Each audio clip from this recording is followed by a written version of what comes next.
Hi, this is video 24I on the Extinction Rebellion hype, and it's the 17th of October 2019. The weather has improved. It's seasonal, but it's drier, and we had a good few days, nice days there.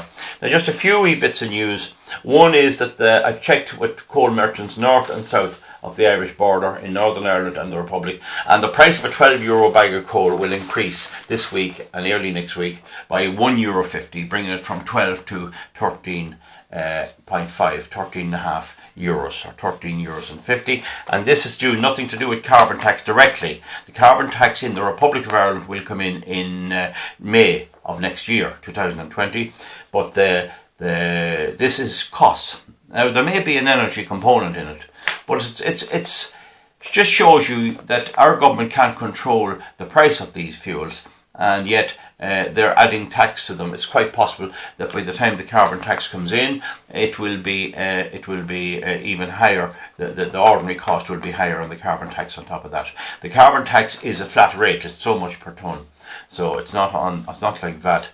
But in any event, that's the story there, and our price of fuels keep going up. Another little piece of information, if you just check out, and this is in relation to Greta Thunberg, Bofors and Saab. These are two Swedish companies, and these make armaments. And Sweden is the 28th biggest producer of weapons of war in the world. And one thing Bofors always made, they make good steel in Sweden. One thing Bofors always made was artillery pieces, and they make them from that size right up to that size. And they boast that their guns can fire a missile to kill and blow up and explode within a metre at a certain distance, up to 5 and 6 miles in some cases. And if you look at the crisis in Syria at the moment, and you see artillery pieces, they're guns like at an angle like that, and you see them blasting up into the air. And those are almost certainly made in Sweden. And I'm just making the point that Greta Thunberg probably benefited from their tax revenue and the prosperity that making weapons has brought Sweden, and that's the way for a long, long time. Not entirely our fault, I'm just bringing it to your attention. Now, one of the things I want to bring, and I have to stop this manually, I got a new battery in my remote control, and I don't think it's working too well. I'll just try it now. Oh, well, it did. So now, folks, we're going to see in a London tube station when Extinction Rebellion decided to climb up on the roof of a train, and with the intention of stopping the train, and commuters were trying to get to work to earn their living.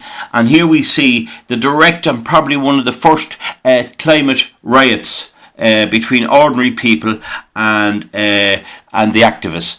A lot of these are paid for by the like of George Soros and other groups, but some of them are believe their cause, and they're all, of course, left-wing socialists and believe in globalism. So here's what happened to these guys, and they don't look as your typical eco warrior. So we'll just take a look now.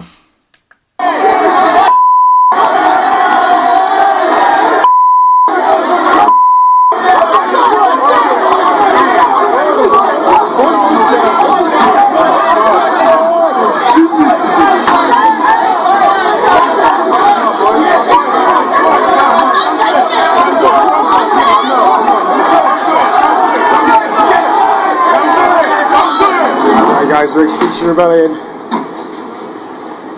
We're here at Canning Town Station. Here we have activists who have jumped on top of a train at Canning Town Station.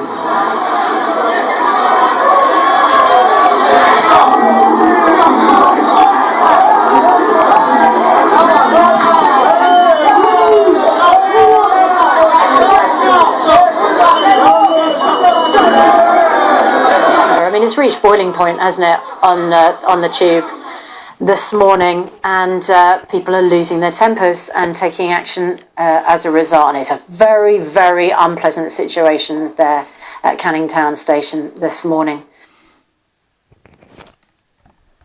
Now, folks, just while I hold that there, so we see now that how this is developing, and that will invariably come to Ireland. And just to advise people, if they're blocking your way or they're doing something, you can push them out of your way, in my opinion. But if you do, don't draw the boot and don't hit. It's still an offence to hit a guy like that, even though your temper might be boiling. So I think when they got them on the ground there, some of them drew a few kicks, but I don't know will that be investigated or not. But the main point there is, and what I advise is, show your discontent by pushing them out of the way, getting them out of the way, and getting on with life. Don't let them disrupt your day. And in London, they're banned out of London, so it's coming to be a right riot, and I think in many ways it will advance my cause. These guys are trying to confuse carbon dioxide emissions, which is essential for life, and pollution and the extinction of species, and yet these are the very same crowd that are building windmills to kill birds and bats, and growing palm oil in the jungle to destroy the orangutan and the species that exists there. So we'll just pause now for a minute and go on to something else. So here we see the very same type of protesters outside of Google headquarters in London, and what they're protesting and what they want Google to stop allowing climate deniers, that would be me, having access. So they want the like of a video you're watching now banned. Now, a few weeks ago, Gemma Doherty and her people tried to persuade Google not to ban Gemma Doherty. So they've already got their way, and there's no doubt eventually I would think I'll be banned off YouTube, I would think. But for now, I'm still here. And that's why it's important to, if you believe any of this, to circulate this around your friends and among your friends and get this message out. Because this is hidden. This will not be published, or very unlikely it'll be published. Or if they publish it on television, it'll be in the early morning or something else. So we see now what their aim is to take our freedom away, to take away our right to express ourselves, our right to give an alternative view of the world, and have their globalist communism dictatorship imposed upon us. So we'll stop there now and move on to something else. And this is an article by James Dellingpole, albeit on Breitbart News, where you will be told it's a right-wing journal. But here they are, here are the Greens, and he says that it's costing British people £340 sterling a year per household. As he says, every year the government takes £340 out of your household budget, so that creepy crony capitalist Dave Vince can chop up more birds. So this Dale Vince is building windmills all over the place, chop up more birds and bats with his wind turbines, and bankroll his vegetarian football club. This is a shocking revelation of a report by John Constable for the Global Warming Policy Foundation, which finds that the cost of subsidising renewable energy in the UK has now risen to €9 billion a year. I believe it's a lot more. So we see here that the big problem is that our government are on their side. So I'll leave that now. Now this is one I'd ask you to look up yourself if you have the internet. It's Der Spiegel, SPIEGEL online, and it says here, people are dying for your electric cars. And this also goes into all the green stuff, and into wind turbines and solar panels and all that sort of stuff. So there's some good pictures there, some good reading. I see it gives it all down there, and look at it. The only way to get it is Der Spiegel online. People are dying for your electric cars, and then go into Google Translate and get it translated and have a wee look at that. So again, the hidden abuse that's going on of people, and it's all hidden by the media, and you can see now that the media are part of this. So here's a little Irish piece on the Greenery Party, as he says it, and we'll see now. Can we get it going? Yeah, just a second now. Hello, and how are you this evening? Oh, just take a break. Oh, I'm off. I'm off into the town. The gas in the bloody cooker went, and the wife has nothing for the cook. Oh, me back. But because of this old Greenery Party now, I've no carrot out in the house, and I have to walk into the town with my empty cylinder of gas to get it full up and bring it to get a car.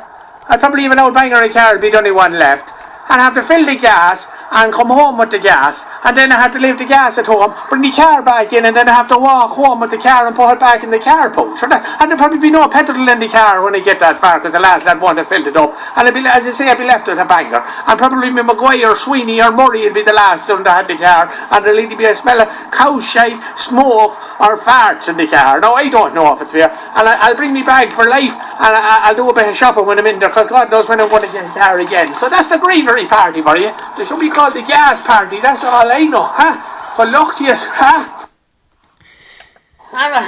That's it. So, that'll do for now, and we're on 10 minutes, and I'll keep it fairly short. So we can see now that the campaign is gaining traction, and I would suspect, although I don't have justification enough for it, that as people like me challenge these people, their backers, the people who have power and money, are getting afraid. And so they're upping the ante. They're upping the ante, because if this blows, there's going to be a massive loss of money with defunct bankrupt wind turbine companies and all of this stuff. So that's part of it. But another part of it is that the solutions that are proposed to this are totally impractical and cannot work. And I was speaking to a highly educated man last night. People do ring me just to have the chat, and I never divulged their details because they wouldn't ring me if I did. But he was saying that we're gone to the stage now where society, having dumped mainstream religion, are looking around for some other type of religion, something else to believe in. And this is custom made for them. And the society and the young people and even the older people are ready. They're just sitting there like a mousetrap for any conspiracy theory that comes up, and particularly any scare and anything to raise hysteria. There must be a want in the human being's mind and in his makeup that needs a constant scare. Maybe it's part of being on the alert for a lion coming in the jungle at night or something. But there must be something like that, because a certain proportion always need to have some thing to scare. And sometimes you'll see it in great excess. You'll see somebody around a town, and there was a few of them I knew, but two of them are women, one of them was a man, and they believed that the SAS or the security service in Britain were after them, and these people lived down the south, and they had nothing really to be worried about. But they had an overactive imagination of their net worth, and they thought that they were a threat and that they'd be attacked and that, and they were paranoid about this thing. So that can happen. My opinion is the way to go with whatever you do is careful planning. I know of no way to beat it. When I'm planning something, I consult with people that built one before. I consult with people who have them up. I look for the good points, the bad points. In the end, I try to apply a bit of common sense to it and make the right decision. It doesn't always be 100% right, but it's better than just doing it on a whim and a prayer. So that's it. I'll leave you at that. We can see now that this is adding up, and we'll probably have more of these protests in Ireland. Hopefully, I'll eventually get myself organised enough down on the farm to go there, and I'm getting my sign made. And I'll be confronting them directly, but again, you confront them. Don't use violence. There's no point in getting a conviction for assaulting somebody. You can express your views, you can shout at them, you can do everything else, and you can pull them out of your way, and all that, as long as you don't use excessive force. And basically, excessive force is the difference between pushing and tumbling. This is injured. This can cause injury, whereas when you push, it doesn't cause injury. That's my advice. Again, I can't be held liable for this. The best I can give you. But we can see that at some stage our society is going to have to stand up and decide where we are. Are we going to go back to the horse and cart?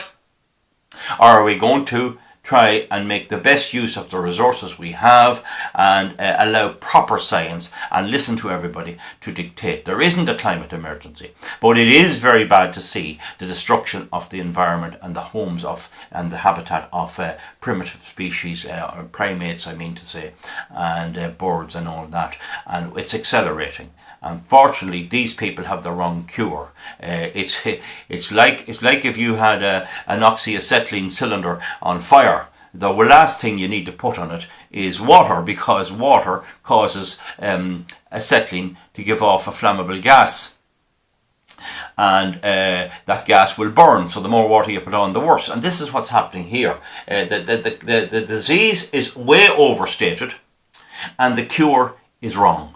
And we need to get that through, and we need to be able to argue it and debate it and use these videos. Children in school are being indoctrinated by teachers. Most teachers now in school are women, because it's gone to the stage where men can't take on the role of teaching kids because of complaints, what they call Me Too. So as genuine complaints gain traction, they're all complaining, oh, I got this, that, and I got the other. And that's terrible stressful for a male teacher, and the female teachers don't get that. But these female teachers are young girls. They're only 27 and 28, and they're just as impressionable as anybody else. And so that'll do. I'll let you go, people, now, and thank you very much for listening in. I got away there now with a shorter video, 15 and a half minutes, I think, so I'll let you off. Goodbye.